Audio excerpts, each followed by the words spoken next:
Ketika kritikan dan banyak ketidaksetujuan terhadap keputusan Biden dan sekutu atas kebijakan menjatuhkan sanksi ekonomi terhadap Rusia ternyata benar, berbalik ke arah Amerika yang merugi. McDonald, KFC, Apple Store, dan banyak lagi perusahaan multinasional Amerika yang berinvestasi di Rusia semua mengeluh dan rugi. Tekanan Amerika lainnya seperti tidak boleh menggunakan SWIFT transfer terhadap dolar ternyata telah disiapkan serangan baliknya oleh Rusia. Tepat 1 bulan setelah sanksi ekonomi dijatuhkan ke Rusia, Rusia melakukan serangan balik dalam perang ekonomi dengan Thanos Amerika Eropa Barat tersebut. Apa yang Rusia lakukan? Yaitu de-dolarisasi, yaitu tidak menggunakan dolar dalam transaksi, padahal 75% transaksi dolar di dunia bertransaksi keluar masuk Rusia kira-kira 5% kontribusinya menggunakan dolar yang berhubungan dengan Rusia. Memang terlihat kecil, namun kalau strategi Rusia tersebut berhasil dalam mengcounter financial warfare tersebut, maka kekuatan dolar di dunia semakin melemah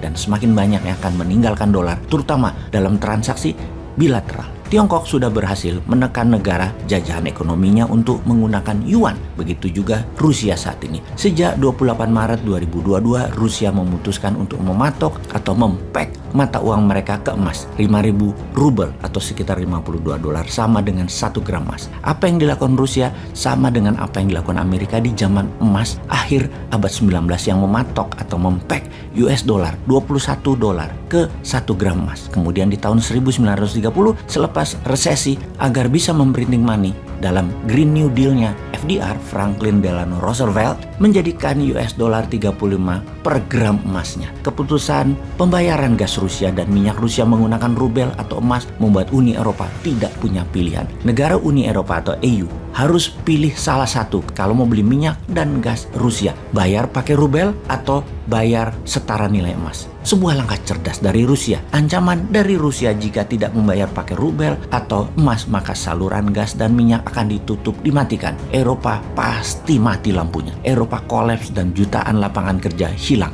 dalam seketika. Inilah yang menjadikan bahan diskusi di banyak institusi ekonomi dunia, dan banyak negara dunia mulai menghitung-hitung kemungkinan terburuknya. Dunia masuk dalam era baru ekonomi dunia. Kita menyaksikan sejarah baru lahir, sejarah transaksi pembayaran, di mana belum 100 tahun dolar berkuasa mengambil alih dari pound sterling yang menjadi penguasa mata uang dunia di abad 19 dan abad 20, diambil alih oleh dolar. Sekarang dolar ditantang rubel berunderlying emas. Di Indonesia ada dinaran yang telah membuat rupiah di aplikasi dinaran di back by gold atau rupiah setara emas. Namun dinaran masih menggunakan floating exchange price sesuai demand supply bid over price dari para buyer dan para seller. Rubel di pack diam emasnya alias pakai fixed price. Ya, kita lihat saja mana yang bisa diterima nanti oleh pasar. Gold floating exchange rate ala dinaran atau gold fixed exchange rate ala rubel. Walaupun dinaran belum punya nuklir, namun tetap optimis ke depannya. Barang-barang Rusia melakukan de-dolarisasi dan bertransaksi menggunakan gold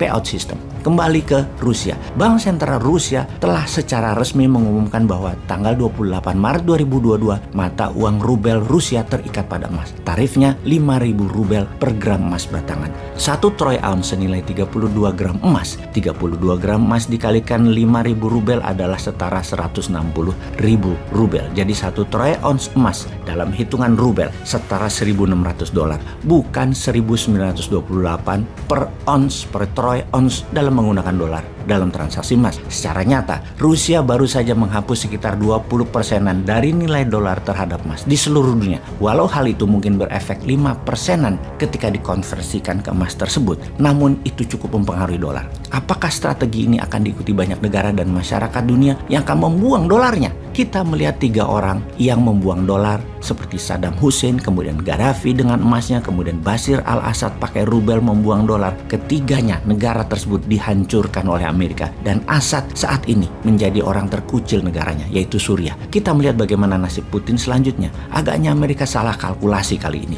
Thanos memiliki lawan seimbang saat ini. Semua itu menunjukkan satu hal, bahwa perang dunia ketiga sudah berjalan. Apa yang terjadi kalau membeli minyak Rusia dan gas Rusia lebih murah 20% kalau pakai emas. Banyak negara akan membuang dolar, dan dolar yang terbuang akan membuat dolar oversupply yang membuat inflasi Amerika, dan siapa yang memegang dolar akan tidak liquid lagi. Semua ini masih early adapter, masih awal. Kunci suksesnya satu lagi, akankah semua negara membeli pakai emas dan punya emasnya pakai rubel? Di mana carinya? Peredaran rubel di luar Rusia tidak sampai 10% dari mata uang itu dicetak di dalam negeri Rusia. Beda dengan dolar Amerika yang 70% dolarnya atau uangnya tersebut beredar di luar Amerika. Kalau banyak negara mengikuti, misalnya Tiongkok aja masuk Rusia beli gas dan beli minyak Rusia, hasil instan adalah mereka akan menyebabkan kelebihan dolar di pasar dan akan membuat hyperinflation bagi dolar. Padahal ekonomi Amerika saat ini adalah terburuk dalam 30 tahun terakhir.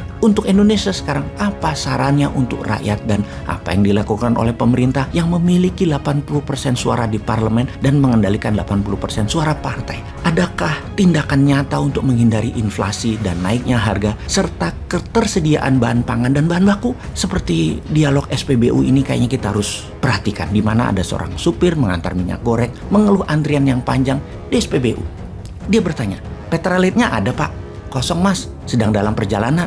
Kemudian dia tanya lagi, "Jalan pakai apa?" "Ya truk lah." "Kok nggak datang-datang?"